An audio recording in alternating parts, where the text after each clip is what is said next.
Today we're going to talk about loops in programming. More importantly, we're going to talk about the for loop and we're going to talk about the while loop. So loops are important in programming because you don't want to write repetitive code. For example, if you wrote a print statement, you wanted to do it 10 times, you would, without loops, you would say print whatever you wanted to say, and you would have to do that 10 times.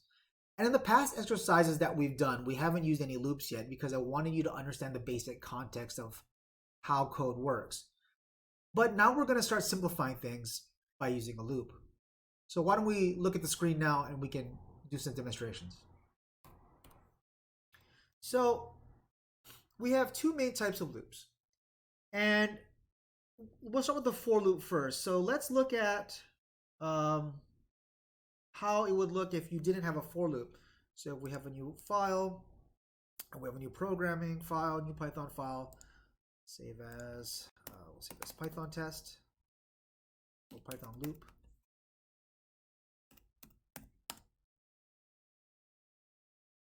And we have this. So if you want to say hello, and you want to do it 10 times, well, you would have to do this, right? You would have to do you would have to do that just to do hello 10 times.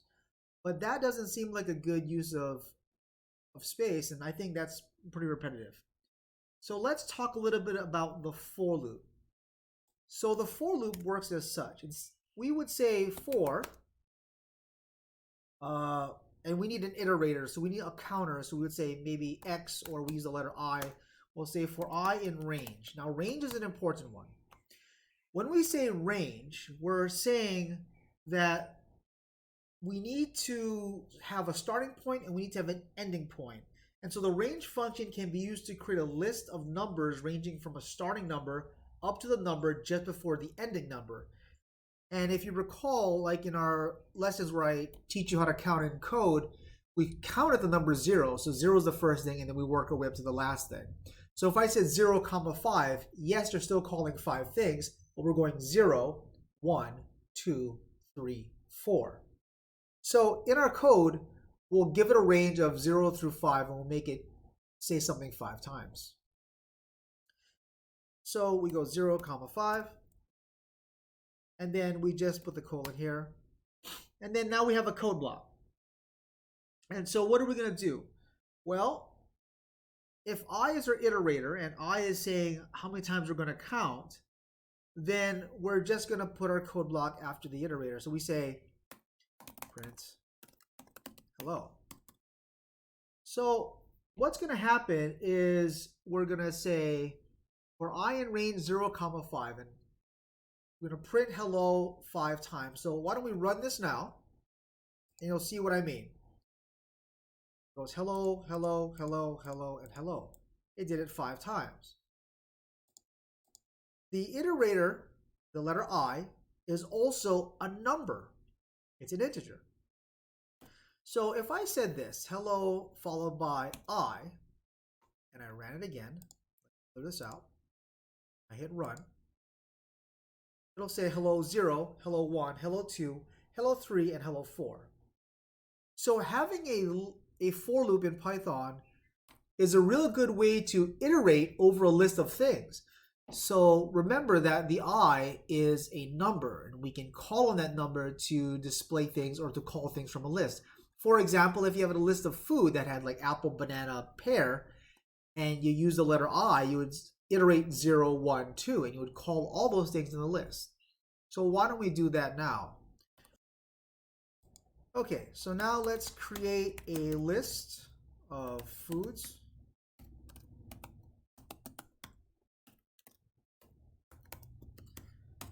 And we're going to use a for loop to iterate over this list. So we can do for, then we need an iterator. So let's just use the letter I, and then the word in. That's important. Now, you could say in range 0, 3, but when we're iterating over a list in Python, it's actually really easy to do. All we're just going to do is call the name of the list. We'll just say food. Okay? And when we print, well, I know normally you would think about food bracket I, but we can just use the letter I because we're already saying we're going to iterate over this list. So if I hit save and I hit run, you'll see apple, banana, pear. There's your output right there. Why don't we try to use the range function? And we'll say 0, 3. Well, if you recall, calling an item from the list is simply saying food, followed by the square braces, I. I hit save, I hit run. We get the same output, apple, banana, pear. That's great. But what if I said range 0, and I didn't know how long the list was going to be? Remember that we can also use another function to determine how long a list is going to be. Do you remember what that is? Length function. So we say len of foods, or food, we say 0 to however long the length is will be what it is. So if I hit save and I hit run, we have apple, banana, pear. Let's try this. So the reason I would do it this way, if you really wanted to, is to say, well, what if I keep adding things on? What if I added on a few more things to this list and I hit save and I hit run? Then I'll have the other things. But if I just left this at 3, then it would stop at pear. When would you use the range function? Well, you could use the range function to say, what if I want to start at pear and end at avocado? Maybe I'll say 2 to the end of the length of food. I hit run. There we go. I start at pear and I end at avocado. You can get really clever with it. But for the most part, if you wanted to be simple with it, you would just say for I in range, or I'm sorry, for I in food, or whether listed the name of the food is. So you can see how using a for loop would be really effective for iterating through a list of things. For example, if you wanted to output the entire length of a large list of items, then you would use the for loop. Just tell your users, look, I have this many items in my list and here's everything that I have. You could also use a for loop with a nested list, and that's fine too. Or I'm sorry, nested dictionary. You could iterate over all of those items and then show the user what you have. So why don't we take a look at that too? So in this example, I've already created a nested dictionary of students, and we have 2 students in this nested dictionary. We have 0, we have 1, we have Shelby, who is grade 12, and we have Ari, who is grade 12. And why don't we use a for loop to iterate over this? So we would say for I in, now here's where you might get confused. See, if you just said for I in students, we have a problem because you're only going to return 0 and 1. We have to get into the nest. So why don't we just use range? We say range, we'll start at 0 because that's where we begin at the very top. And then we want to say that, I don't want to just say 2 because that's hard coding a number.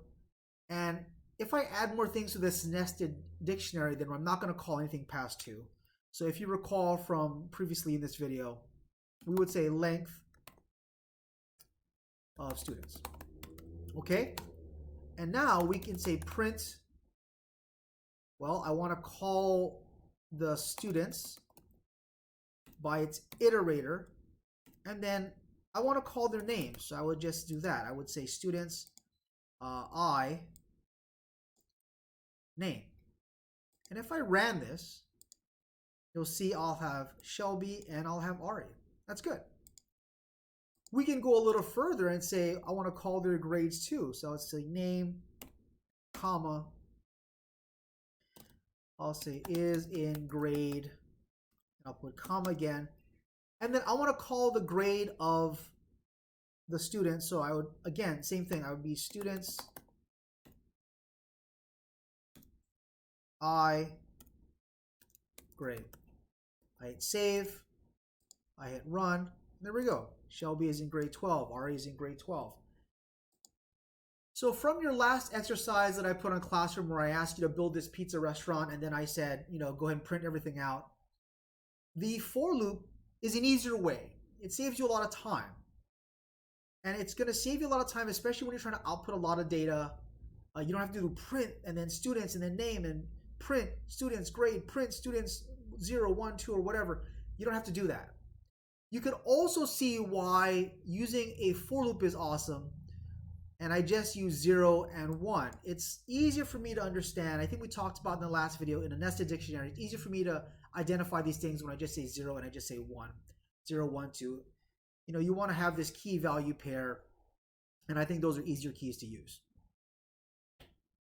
So now that we've covered the for loop, and if we recall, the for loop is only for running code for a finite amount of time. For example, I want to run it 4 times, 5 times, or 1,000 times, or just the length of the list.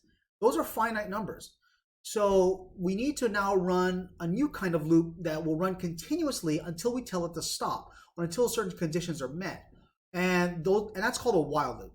So a while loop checks a condition, it will run the code inside the block, and it'll keep repeating until the condition is met. So it has 3 parts. It's going to check the condition, it's going to run the code in the block, and then it's going to repeat indefinitely until you tell it to stop. So what we're going to do now is write some code to ask the user if they're tired. And if they're not tired, we'll say, keep going. If you're tired, we'll say, take a nap. So first thing we need to do is set a global variable. I'll say tired equals false. We'll start with that. Writing a while loop syntax is easy to do. We say while, then we need the condition. So if tired is equal to false, then we put our code block here. We'll tell we'll ask them if they're tired first, right? So we need an input. We'll say, are you tired?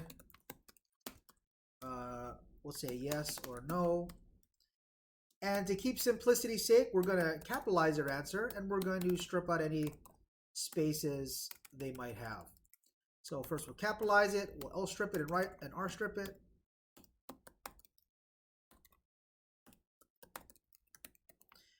And then now we do this comparison. Well, if their choice is equal to yes, they're tired, then we'll say print, okay, take a nap. And then now we need to end the while loop. And this is the most important keyword, break. Break ends the while loop. In fact, I made it, all right, let's get rid of that. Break ends the while loop, all right? Well, then if they're not tired, oh, in fact, we should do one more thing. If they say yes, then we need to set tired to equal to true. Notice the use of 1 equals, because I'm reassigning this value, this variable, to true. Originally it's false, now it's going to be true. All right? And that's just for good coding sake. Let's run the else. So else means for everything else that is not a capital Y. They can put in I'm fine, or I'm good, or no, lowercase. It doesn't matter. For everything else that is not a capital Y, that means they're not tired. So we'll say print, keep going. All right. Why don't we run this now? Let me move this window out of the way, and we'll run it. Are you tired? No. Keep going. Are you tired? No. Are you tired? Maybe. Keep going. So it'll keep running until I say capital Y. In fact, lowercase yes doesn't work. I have to do a Y. In fact, remember, it's automatically going to capitalize it for me. So I finally say Y. I finally say yes. I finally acknowledge it. So it says, okay, take a nap. So now you've learned how to do a for loop, and now you've learned how to do a while loop. You've learned that a for loop has an iteration count and will stop when you hit a certain value or a certain number. They have finite amount of counting. So every time you want to iterate through a list, you would actually use a for loop. You could use a while loop too, and you would say, at what point does this while loop end? A good way to use it is with an if-else statement, saying, look, if the user has this kind of input, then end the while loop, or end the while loop if you've gone through the list at least 3 times or 4 times or whatever, and the user says no more. A while loop would be good if you're playing a game where you're giving the player an unlimited amount of guesses to guess their number. If you recall the last game that we made where you gave the computer a random choice number and then you tried to guess the number, and then it ended if in one try. You could use a for loop to run the game through 3 times, or you could use a while loop to run the game through as many times as you need to. So with that knowledge, you should be able to you should be able to write code that doesn't have repetition. You don't have to do print statements 1,000 times. You can just use a for loop or a while loop. And as usual, if you have questions, just email me, howard.cam@k12.hi.us. Have a great day.